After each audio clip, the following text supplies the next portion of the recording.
Dito isso, vamos abrir a nossa Bíblia no livro de Jeremias, capítulo 33. Jeremias, capítulo 33.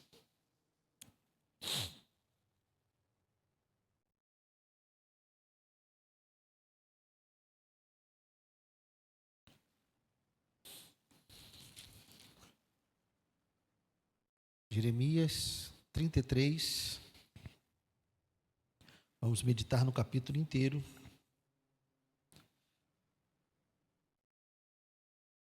Todos acharam Jeremias 33?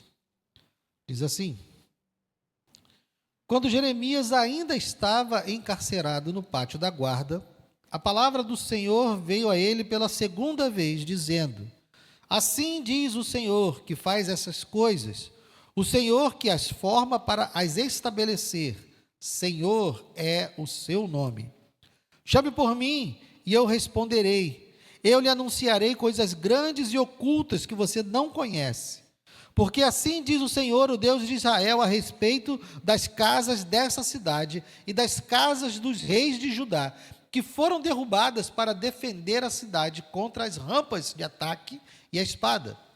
Quando se der a batalha contra os caldeus, eu as encherei de cadáveres daqueles que serão feridos por minha ira e meu furor. Porque dessa cidade escondi o meu rosto, por causa de toda a sua maldade. Eis que lhe trarei saúde e cura, e os sararei, e lhes revelarei abundância de paz e segurança. Restaurarei a sorte de Judá e de Israel, e os edificarei como no princípio. Eu os purificarei de toda a sua iniquidade com que pecaram contra mim, e perdoarei todas as suas iniquidades com que pecaram e se revoltaram contra mim. Jerusalém será para mim um motivo de fama, louvor e glória entre todas as nações da terra que ouvirem todo o bem que eu lhe faço. Temerão e tremerão por causa de todo o bem e por causa de toda a paz que eu lhe dou. Assim diz o Senhor: neste lugar que vocês dizem que está deserto, sem pessoas e sem animais, nas cidades de Judá e nas ruas de Jerusalém, que estão arrasadas, sem pessoas, sem moradores e sem animais, ainda se ouvirá o som das festas e da alegria, a voz do noivo e a voz da noiva, e a voz dos que cantam. Deem graças ao Senhor dos Exércitos, porque Ele é bom, porque a sua misericórdia dura para sempre. Também se ouvirá a voz dos que trazem ofertas de ações de graça à casa do Senhor, porque restaurarei a sorte da terra como no princípio, diz o Senhor. Assim diz o Senhor dos Exércitos: ainda neste lugar que está deserto, sem pessoas e sem animais, e em todas as suas cidades haverá moradas, onde pastores farão repousar os seus rebanhos. Nas cidades da região montanhosa, nas cidades de Cefalá, nas cidades do sul, na terra de Benjamim, nos arredores de Jerusalém e nas cidades de Judá, ainda passarão os rebanhos pelas mãos de quem os conte, diz o Senhor. Eis que vem dias, diz o Senhor, em que cumprirei a promessa que fiz à casa de Israel e à casa de Judá. Naqueles dias e naquele tempo, farei brotar a Davi um renovo de justiça, e ele executará o juízo e a justiça na terra. Naqueles dias, Judá será salvo e Jerusalém habitará em segurança. Ela será chamada Senhor, justiça nossa. Porque assim diz o Senhor: nunca faltará a Davi homem que se assente no trono da casa de Israel, nem aos sacerdotes levitas faltará homem diante de mim, para que ofereça holocausto, queime oferta de cereais e faça sacrifício todos os dias. A palavra do Senhor veio a Jeremias dizendo: assim diz o Senhor, se vocês puderem invalidar a minha aliança com o dia e a minha aliança com a noite, de tal modo que não haja nem dia nem noite a seu tempo, então poderá também ser invalidada a minha aliança com Davi, meu servo, para que ele não tenha filho que reine no seu trono. Também poderá ser invalidada a minha aliança com os sacerdotes levitas, meus ministros. Como não se pode contar o exército dos céus, nem medir a areia do mar, assim tornarei incontável a descendência de Davi, meu servo, e os levitas que ministram diante de mim. A palavra do Senhor veio a Jeremias dizendo: você notou o que esse povo está dizendo? Estão dizendo, as duas famílias que o Senhor escolheu, essas ele rejeitou. Assim desprezam o meu povo ao ponto de não considerá-lo mais uma nação. Assim diz o Senhor: se a minha aliança com o dia e com a noite não permanecer, e se eu não mantiver as leis fixas dos céus e da terra, então também rejeitarei a descendência de Jacó e Davi, meu servo, de modo que não tome da sua descendência quem domine sobre a descendência de Abraão, Isaque e Jacó, porque restaurarei a sua sorte e deles me compadecerei. Pai amado, obrigado, Deus, pela tua palavra. Ajuda-nos, Senhor, nessa noite. Fale conosco, alimente-nos, anima-nos, fortalece-nos, ó Deus, tudo pelo poder da tua palavra. Edifica a tua igreja, Senhor, nessa noite. Que não seja eu, mas seja o Senhor, e que eu não atrapalhe o seu mover para a glória do teu nome. Eu te peço e já te agradeço em nome de Jesus. Amém. Pode sentar, querido.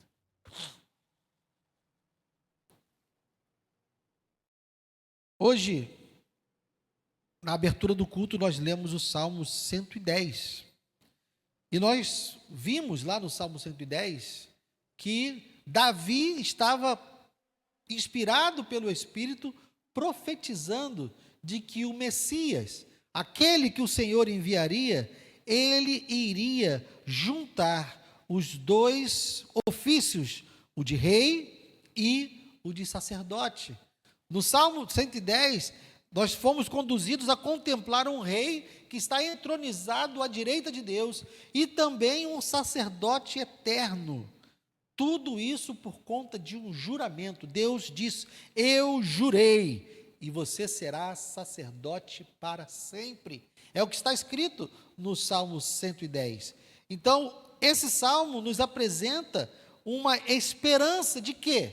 De um governo justo, porque haverá um rei justo e um sacerdócio perfeito, sem corrupção, um sacerdócio sem idolatria, um sacerdócio fiel ao Senhor, e tudo isso unido na figura de uma única pessoa. Então, pensando no Salmo 110, nós lemos o capítulo 33 de Jeremias, porque essa é a chave para nós entendermos o Salmo, o capítulo 33 de Jeremias, é nós olharmos pelo olhar do Salmo 110. No caso aqui, o cenário não podia ser mais adverso. Se você se lembra, na última semana que nós falamos do capítulo 32, Jeremias estava preso lá no pátio em Jerusalém, e aqui ele ainda está preso. Vimos aqui na leitura do primeiro verso. Então, ele ainda está preso, a cidade ainda está sitiada, o exército de Nabucodonosor ainda está ao redor da cidade, ou seja, as situações aos olhos humanos são totalmente adversas. Aquilo que Deus prometeu que iria fazer, o juízo de Deus continua em execução. Ele não interrompeu esse juízo, ele está agindo para realmente cumprir aquilo que ele disse que faria. Mas ele volta a falar então com Jeremias, e ele fala pela segunda vez. No capítulo 32, ele manda Jeremias comprar um terreno, lavrar escritura e ter a certeza de que aquela compra não era um desperdício, de que ele voltaria, a sua descendência voltaria àquela terra. Agora, ele volta a falar, não novidades, mas Deus aqui vai reafirmar as promessas e vai aprofundar as promessas que ele vem fazendo, desde que ele começou a fazer promessas no capítulo 30. Nós estamos aqui no encerramento do que nós chamamos de livro da restauração. O livro da restauração, dentro do livro de Jeremias, são os capítulos 30, 31, 32 e 33.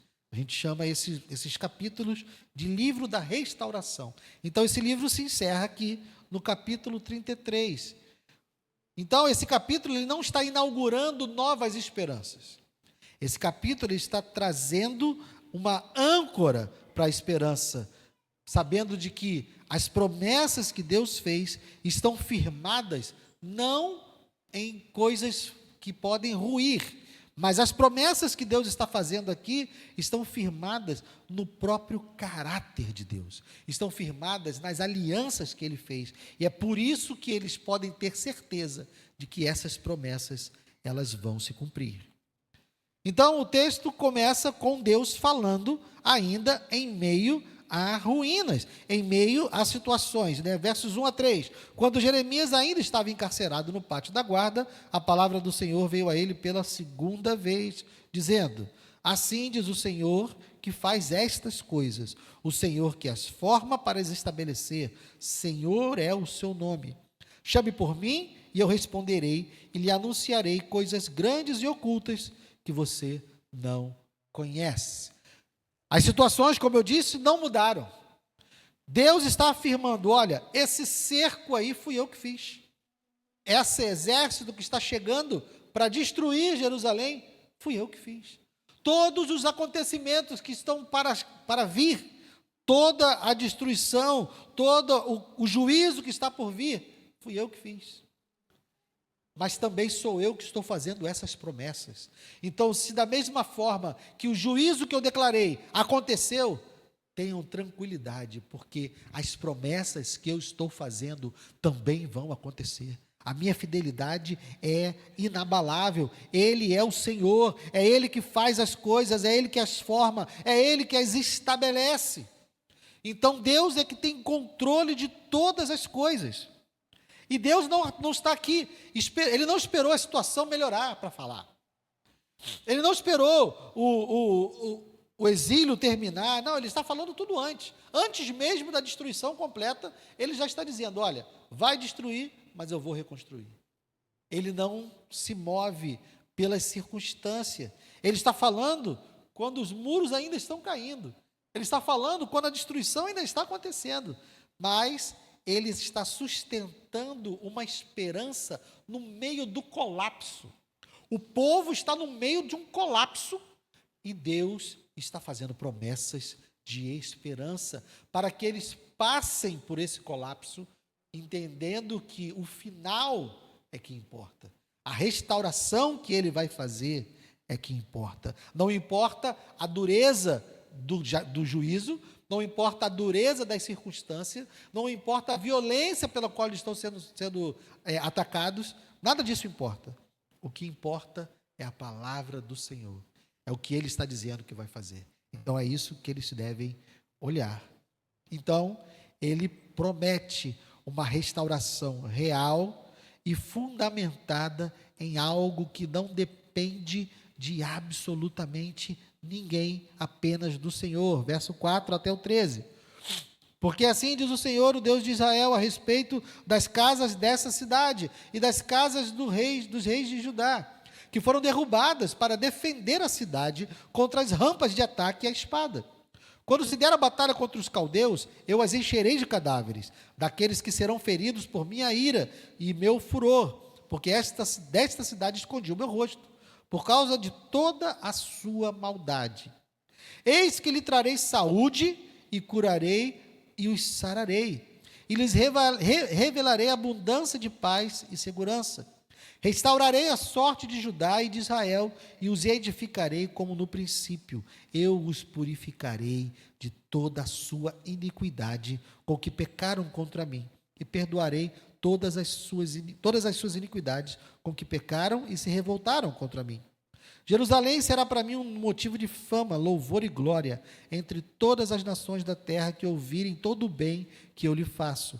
Temerão e tremerão por causa de todo o bem e por causa de toda a paz que eu lhe dou. Assim diz o Senhor: nesse lugar que vocês dizem que está deserto, sem pessoas e sem animais, e nas cidades de Judá e nas ruas de Jerusalém, que estão arrasadas, sem pessoas, sem moradores e sem animais, ainda se ouvirá o som das festas e da alegria, a voz do noivo e a voz da noiva e a voz dos que cantam. Deem graças ao Senhor dos exércitos, porque Ele é bom, porque a sua misericórdia dura para sempre. Também se ouvirá a voz dos que trazem ofertas de ações de graças à casa do Senhor, porque restaurarei a sorte da terra como no princípio, diz o Senhor. Assim diz o Senhor dos Exércitos, ainda neste lugar que está deserto, sem pessoas e sem animais, e em todas as suas cidades haverá moradas, onde pastores farão repousar os seus rebanhos. Nas cidades da região montanhosa, nas cidades de Cefelá, nas cidades do sul, na terra de Benjamim, nos arredores de Jerusalém e nas cidades de Judá, ainda passarão os rebanhos pelas mãos de quem os conte, diz o Senhor. Então veja, a promessa que Deus está fazendo é uma restauração concreta. Ele está falando que a alegria vai voltar, os cânticos vão voltar, a vida virá no lugar onde há morte. O texto vai fazer uma referência, porque se você reparar, o livro de restauração, como eu falei do capítulo 30 ao 33, ele está reedificando, está reconstruindo tudo aquilo que Deus disse que ia destruir. Quer ver? A sua Bíblia aí deve ter uma letrinha aí, depois da palavra noiva, né?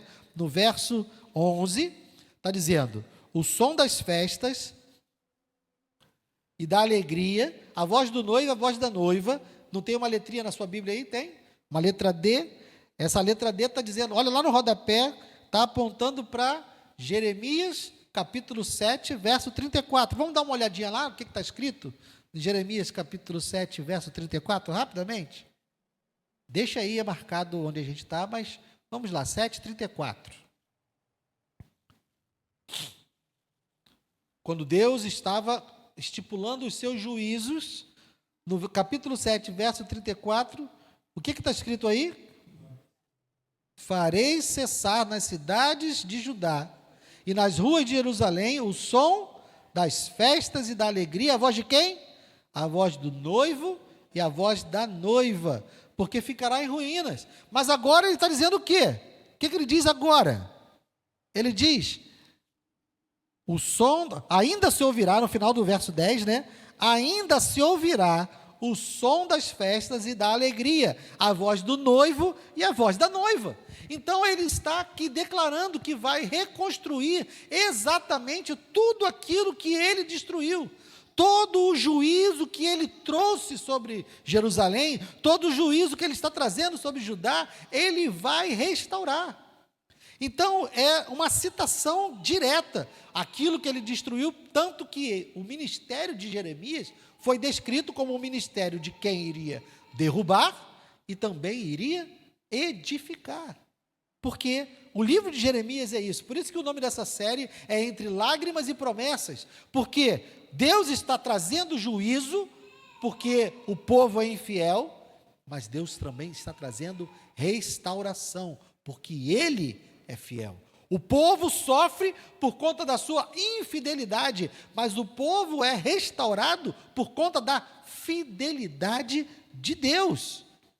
Então, todas essas promessas que nós lemos do verso 4 ao verso 13, elas têm um cumprimento histórico real. Que cumprimento é esse? Depois de 70 anos, o povo volta do exílio. E eles vão reconstruir os muros, eles vão reconstruir o templo. Existe esse cumprimento histórico, mas o texto vai indicando uma esperança que não se esgota quando eles reconstroem a cidade. É uma esperança que aponta para o futuro. É uma esperança que aponta para uma realidade que eles ainda não irão ver, mas que nós já estamos vendo. Está apontando para a solução do problema que levou eles à ruína. Porque eles não foram arruinados por causa de política, eles não foram arruinados por causa do seu exército, eles foram arruinados por conta do seu pecado.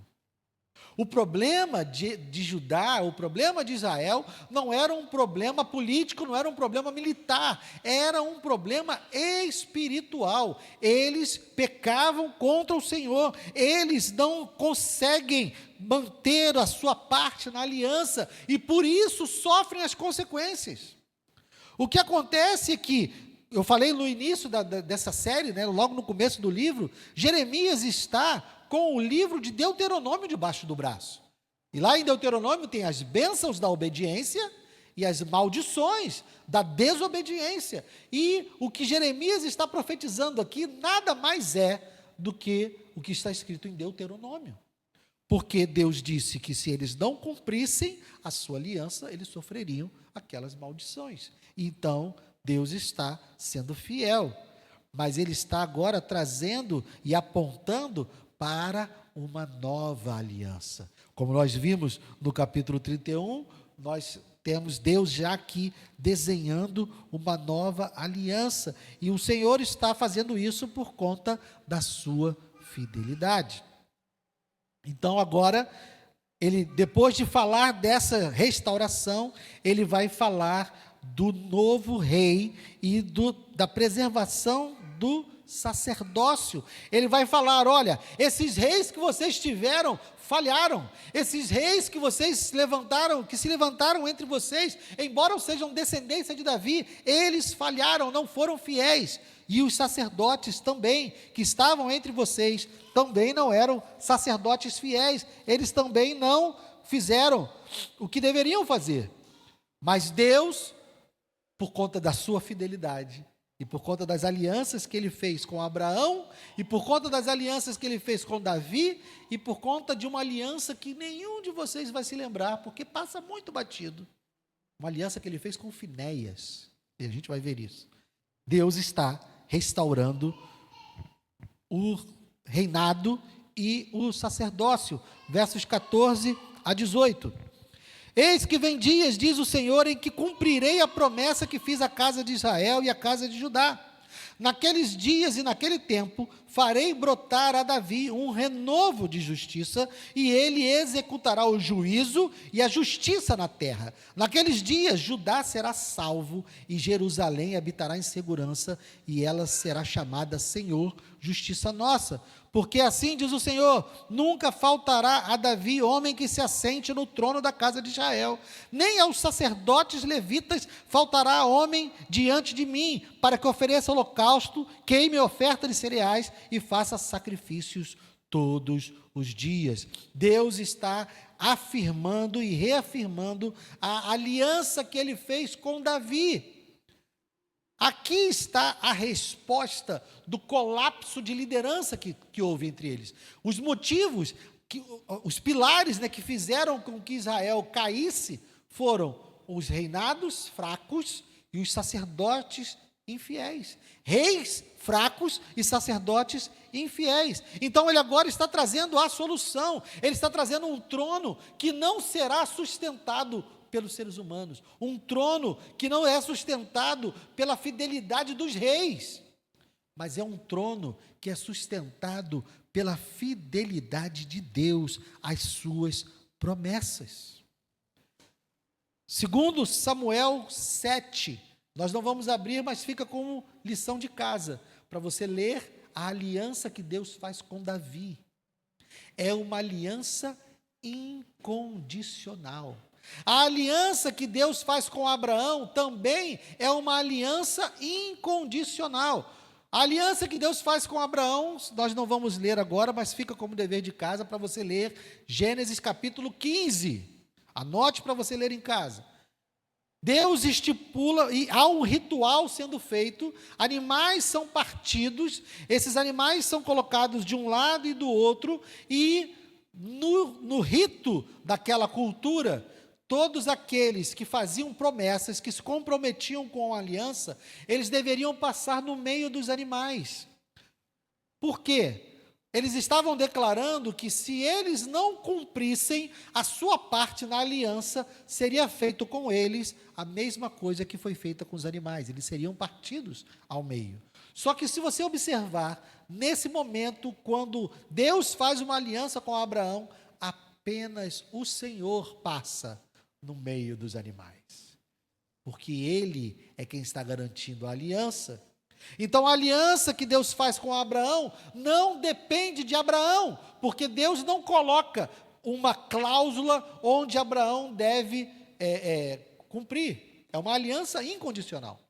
A aliança que Deus faz com Davi também, lá em 2 Samuel 7, você vai ver que é uma aliança incondicional. Ele não diz que Davi deve fazer isso ou aquilo, ele simplesmente diz para Davi: não faltará rei na sua descendência. A promessa que ele faz a aliança que ele faz para os reis depois de Davi, aí é uma aliança condicional. Ele estabelece condições para esses reis que vêm depois de Davi. Mas aqui, Jeremias está recebendo uma profecia de Deus, onde ele está baseando as suas promessas nas alianças incondicionais. Ele está dizendo: eu vou cumprir. Eu sou quem vai garantir que isso aconteça. E ele fala aqui, nem aos sacerdotes, no verso 18, nem aos sacerdotes levitas faltará homem diante de mim, para oferecerem holocaustos. Onde está essa promessa? Agora vamos lá, Números, capítulo 25. Uma aliança que passa tão pequena e tão despercebida que nós não nos lembramos. Mas Deus não se esquece, Deus se lembra. Abra lá Números, capítulo 25, deixa marcado aí no 33, mas vamos lá, Números 25.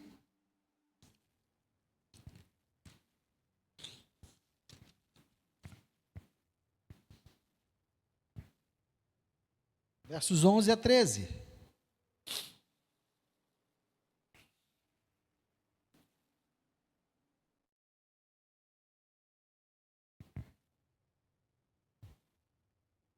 Vamos ler a partir do verso 10. E aí fica como dever de casa você ler o capítulo 25 inteiro. Então, estou dando um montão de dever de casa para você hoje, né? Tem que ler capítulo 25 de Números, tem que ler 2 Samuel 7 e tem que ler Gênesis capítulo 5. Se comprometam aí a fazer essa leitura. Mas agora vamos ler aqui 25 a partir do 10. Então o Senhor disse a Moisés: Finéias, filho de Eleazar, filho do sacerdote Arão, desviou a minha ira de sobre os filhos de Israel, pois estava animado com o meu zelo no meio deles, assim que, no meu zelo, não consumi os filhos de Israel. Portanto, diga: eis que lhe dou a minha aliança de paz, e ele e a sua descendência terão a aliança do sacerdócio perpétuo, porque teve zelo pelo seu Deus e fez expiação pelos filhos de Israel. Então Deus prometeu a Finéias que o sacerdócio também seria eterno. Então Deus está aqui agora em Jeremias invocando essas alianças. Ele não colocou condições para Finéias também. Ele simplesmente disse que pelo fato de Finéias ter sido zeloso, pelo fato de Finéias ter afastado a ira de Deus dos filhos de Israel, Deus iria manter o sacerdócio para sempre. Então nós temos aqui 3 alianças sendo invocadas: a aliança de Abraão, a aliança de Davi e a aliança com Finéias. O Senhor está afirmando que não faltará um rei, não faltará um sacerdote. Por quê? Porque Ele está garantindo isso. Reis falharam, sacerdotes falharam, e ainda assim, quem vai preservar esses ofícios é Deus. Ele vai preservar o trono, Ele vai preservar o altar, enviando um que será aquele que vai reinar e mediar de maneira perfeita. O Salmo 110 nos mostrou isso. Nós lemos no Salmo 110 que esses 2 ofícios vão convergir no Messias. Os 2 ofícios, o rei entronizado e o sacerdote eterno, estarão sobre o Messias. É uma promessa pactual. Deus está nos mostrando no Salmo 110, numa antecipação poética, Ele está nos mostrando que o Messias será rei e será também sacerdote. E aí Deus, por ter baseado tudo isso que Ele falou nas alianças incondicionais, ou seja, que não dependem da nossa contribuição, Ele agora avança, mostrando a base dessa esperança. Por que o povo poderia crer que tudo isso iria acontecer? Verso 19 ao 26. A palavra do Senhor veio a Jeremias dizendo: assim diz o Senhor, se vocês puderem invalidar a minha aliança com o dia, e a minha aliança com a noite, de tal modo que não haja nem dia nem noite a seu tempo, então também poderá ser invalidada a minha aliança com Davi, meu servo, para que ele não tenha filho que reine no seu trono. Também poderá ser invalidada a minha aliança com os sacerdotes levitas, meus ministros. Como não se pode contar o exército dos céus, nem medir a areia do mar, assim tornarei incontável a descendência de Davi, meu servo, e os levitas que ministram diante de mim. A palavra do Senhor veio a Jeremias dizendo: você notou o que esse povo está dizendo? Estão dizendo, as duas famílias que o Senhor escolheu, essas ele rejeitou. Assim desprezam o meu povo ao ponto de não considerá-lo mais uma nação. Assim diz o Senhor: se a minha aliança com o dia e com a noite não permanecer, e se eu não mantiver as leis fixas dos céus e da terra, então também rejeitarei a descendência de Jacó e de Davi, meu servo, de modo que não tome da sua descendência quem domine sobre a descendência de Abraão, Isaque e Jacó, porque restaurarei a sua sorte e deles me compadecerei. Deus está dizendo aqui, com todas as letras, com toda a clareza possível: olha, é mais fácil o sol não nascer, ou ele não se pôr, do que eu não cumprir o que eu estou dizendo. É mais fácil as leis da natureza entrarem em colapso, e as coisas pararem de cair quando tiverem que cair, pararem de funcionar quando tem que funcionar, do que eu não cumprir as minhas promessas. Ele não condicionou isso a nada, porque a aliança que ele fez com Abraão era uma aliança incondicional, a aliança que ele fez com Davi era uma aliança incondicional, e a aliança que ele fez com Finéias era uma aliança incondicional. Tudo depende apenas do Senhor cumprir. Então ele está dizendo que vai restaurar Israel, vai restaurar Jerusalém, mas mais do que isso, mais do que restaurar Jerusalém, mais do que trazer o povo de volta do exílio, ele está dizendo que vai enviar um rei perfeito. Está dizendo que vai enviar um sacerdote incorruptível, porque isso ele vai solucionar o problema do coração do ser humano. Da mesma forma que os reis foram responsáveis pela queda, e os sacerdotes foram responsáveis pela queda, Deus está garantindo que esse rei não vai fazer o povo cair. Pelo contrário, o rei que ele vai enviar é o rei que vai sustentar e vai obedecer e vai cumprir. Ele vai governar com retidão e com justiça. E também será um sacerdote fiel que oferece uma mediação perfeita. Esse rei que ele enviou na cruz recebeu uma coroa de espinhos. Na cruz, ele foi envergonhado. Na cruz, esse sacerdote ofereceu não um boi, não um carneiro, mas ele ofereceu a si mesmo. E ele é o sacrifício perfeito. Esse rei, ele reina com justiça. Esse sacerdote também foi o sacrifício. Ele entregou a si mesmo. Ele conquistou uma herança que não foi dada a ele de imediato, mas foi dada a nós. A mediação desse sacerdote é uma mediação perfeita. Jesus, que cumpriu todas essas coisas. Jeremias não viu, o povo que voltou do exílio não viu, mas eu e você somos privilegiados, porque nós vimos o cumprimento dessas promessas da pessoa de Jesus. Jesus é o rei perfeito, Jesus é o sacerdote perfeito, e ele ofereceu o sacrifício perfeito, e graças a ele, a aliança perfeita, a aliança eterna está disponível para nós. Nós estamos seguros, nós estamos garantidos na presença de Deus, não por conta da nossa fidelidade, não por conta da nossa obediência, mas por conta da fidelidade de Deus em cumprir as suas promessas e ser fiel às suas alianças. Porque a aliança mosaica era uma aliança condicional. Diante da lei, Deus disse: se vocês me obedecerem, vocês serão abençoados. Mas se me desobedecerem, serão amaldiçoados. E o povo está vivendo aqui as maldições da sua desobediência. Então Deus está nos mostrando, através da aliança mosaica, se Ele fizesse conosco alguma aliança que fosse condicional, nós seríamos derrotados. Porque no que depende de nós falhamos. Os reis falham, os profetas falham, os sacerdotes falham, todos nós falhamos, o povo falha, todo mundo falha. Então ele agora está mostrando que a nova aliança que ele constrói em Cristo, a nova aliança que ele constrói em meio de Cristo, por meio de Cristo, é uma aliança baseada nas alianças incondicionais que ele fez. Aliança com Abraão, aliança com Davi e aliança com Finéias. Então o povo que não consegue ser fiel é preservado por conta da aliança que ele fez com Abraão. Os reis que não conseguem ser fiéis terão o trono preservado, porque o próprio Deus vai fazer ocupar esse trono um rei fiel e justo. E o sacerdócio será preservado. A promessa que ele fez a Finéias é real, porque ele vai colocar um sacerdote que é totalmente fiel e será sacerdote para sempre.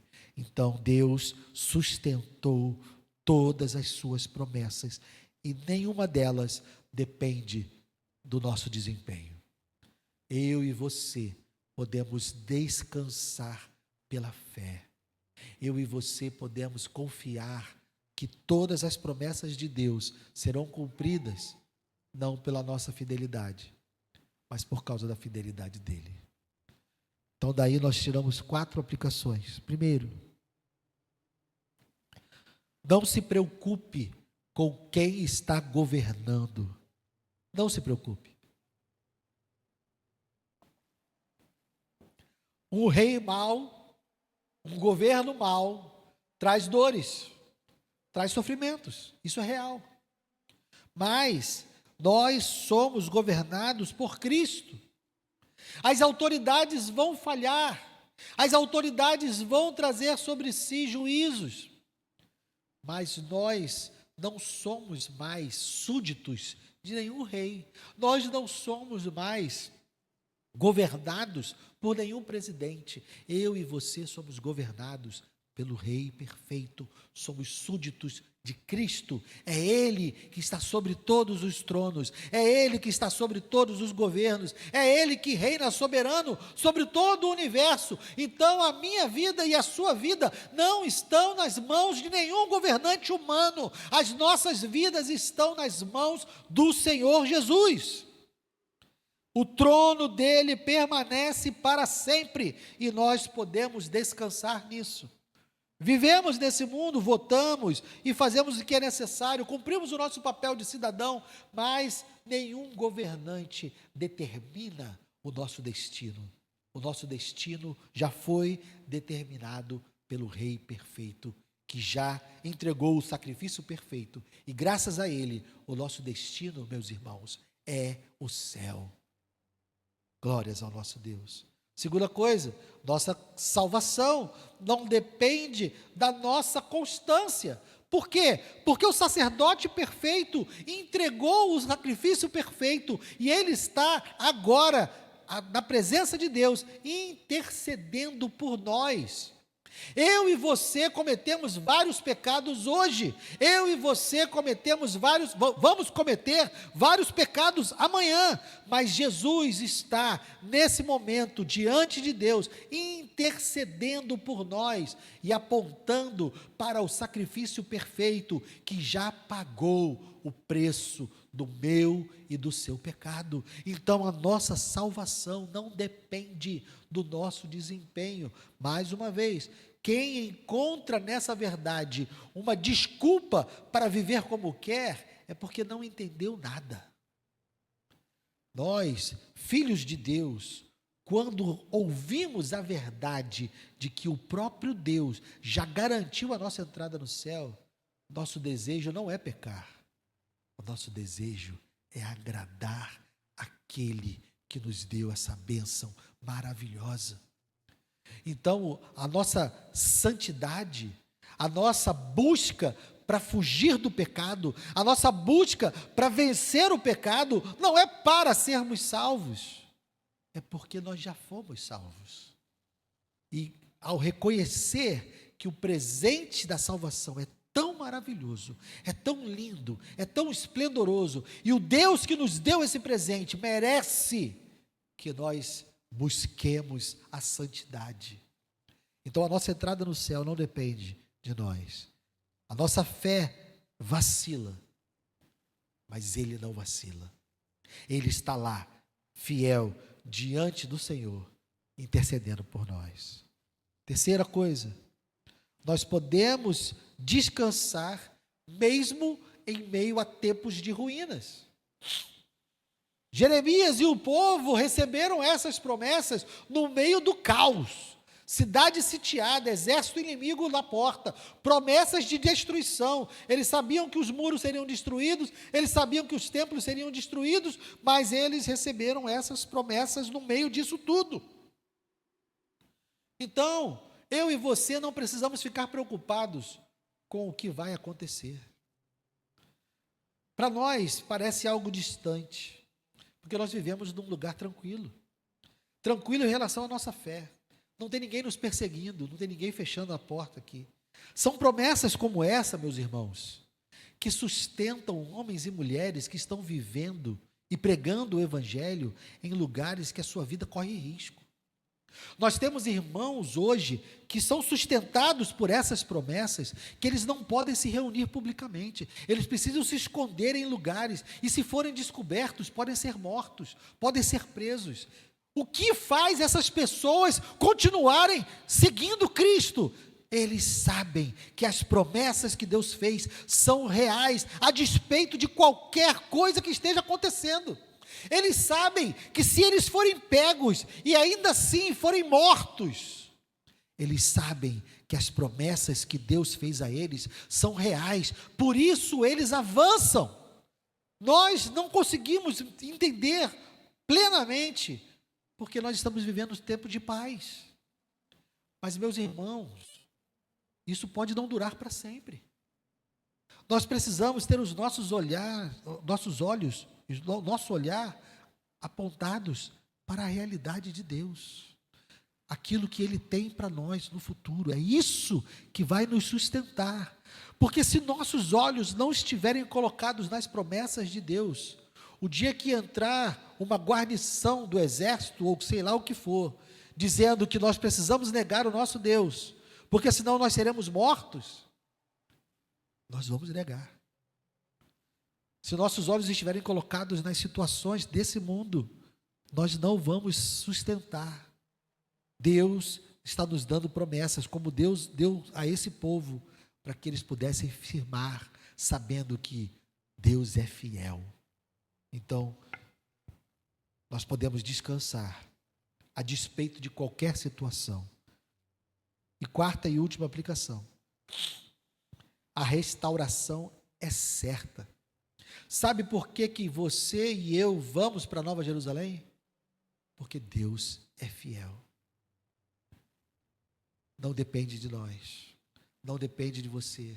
Então você pode ter certeza, não tenha medo da morte. A morte não pode nos reter. Nós vamos para a presença do Senhor. Ninguém pode mudar isso. Descanse nisso. Não precisa ter medo. Nós oramos pela cura, claro, Deus nos manda orar pela cura. Deus nos manda ter fé de que Ele pode mudar as situações da nossa vida, mas isso é algo passageiro, porque mesmo que eu tenha um câncer hoje, e Deus me cure amanhã, nada vai mudar o fato de que eu irei morrer em algum momento. Deus pode me curar do câncer agora com 51 anos, mas nada muda o fato de que quando eu ficar velho, eu vou morrer, mesmo que eu morra de velhice, mesmo que eu morra com 120 anos, eu vou morrer. A morte é uma realidade ainda nesse mundo. Então não importa se eu vou morrer com 51, se eu vou morrer com 40, ou se eu vou morrer com 150. A morte é uma realidade agora. Mas nós não devemos temer a morte, porque ela não pode nos reter. A vida eterna já nos foi dada. Todo aquele que está em Cristo já recebeu a vida eterna, e isso é um dom de Deus dado a nós graciosamente. Então nós não precisamos temer a morte. Deus pode me curar de um câncer? Pode, mas se Ele não me curar, eu sei que eu estou indo para Ele, e para viver eternamente com Ele. Então nenhum de nós precisa temer a morte. Nossa vida, a nossa restauração, o corpo glorificado, a promessa de viver eternamente na Nova Jerusalém, essa promessa, ela é perfeita, porque não depende de nós. Deus está baseado nas alianças que Ele fez, e Ele vai cumprir. Não tem a ver com o nosso desempenho espiritual. Então, quando você ler o capítulo 33 de Jeremias em casa, junto com os trabalhos de casa que eu dei para você, você vai se lembrar que é Deus que sustenta o trono, é Deus que sustenta o altar. O governo não é importante, a salvação não depende de nós, a esperança não é frágil, tudo está nas mãos do Senhor, e Ele é fiel às suas alianças, e as suas alianças se cumprem em Cristo. Elas se cumpriram quando Cristo veio a primeira vez, e elas vão se cumprir definitivamente quando Ele vier buscar a sua igreja. Descanse no Senhor, creia nele, e Ele vai sustentar a sua vida. Amém? Vamos ficar de pé. Terminar um pouco mais cedo por conta das chuvas, né? Não vamos abusar, né? Da graça de Deus. Pai amado, obrigado, ó Deus, pela tua palavra. Obrigado, Deus, pela tua fidelidade. Nós aqui, Senhor, sabemos que se a nossa salvação dependesse em alguma medida de nós, se a nossa salvação dependesse em alguma medida da nossa fidelidade, nós estaríamos condenados. O Senhor é tão bom, o Senhor é tão gracioso, tão misericordioso, que o Senhor estabeleceu alianças condicionais ao longo da história, para que nós percebêssemos que se houvesse alguma condição, nós estaríamos condenados. E pela tua graça, o Senhor estabeleceu alianças incondicionais, nas quais nós agora estamos sendo beneficiados. Graças à sua aliança com Abraão, que guardou a descendência, graças à sua aliança com Davi, que guardou o trono, graças à sua aliança com Finéias, que guardou o altar, o sacerdócio, todos esses cumpridos em Cristo, é por isso que nós estamos aqui hoje, e é por isso que nós temos a certeza de que nós estaremos contigo na Nova Jerusalém. Muito obrigado, Senhor, por nos dar todas essas promessas, nos revelar todas essas coisas, para que a nossa fé seja robusta, para que a nossa fé seja constante, porque não depende de nós, nós estamos nas tuas mãos, e é o melhor lugar para nós estarmos. Agora, Senhor, obrigado por ter segurado as chuvas, retido as chuvas, e leva-nos agora em segurança para os nossos lares. Guarda-nos, Senhor, de todo mal. Eu te louvo e te agradeço, em nome de Jesus. Amém e amém. Obrigado, meus irmãos.